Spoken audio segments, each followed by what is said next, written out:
Mfowethu lasuka lahlala uGemfo kaNgcobo uMapholoba-ke laphana-ke sevele wayishaya indweba yazwakala-ke njengoba-ke ethi umcimbi wakhe-ke ususalelwe izinsuku eziwu-2 kuphela-ke laphana-ke ukuthi lo mcimbi ube khona. Sikhuluma-ke ngombuso wamaciko okuwumcimbi omkhulu-ke kakhulu-ke futhi umcimbi-ke ozimele lona-ke.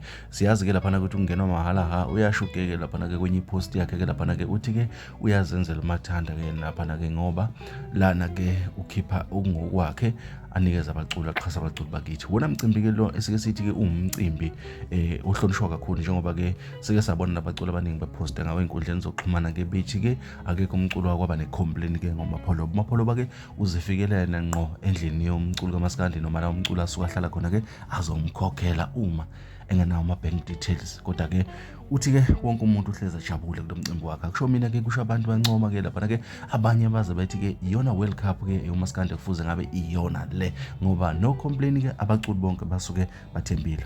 Omunye abaculi bamaskandi wazi wathi-ke uma kuyilo mcimbi uyakwazi ngisho ukuthatha isikwenetu-ke ngoba usuke azi ukuthi uMapholoba uzolenza iqiniso. Akusho mina kusho abantu abasuke bajabulela-ke lo mculo noma-ke lo mcimbi.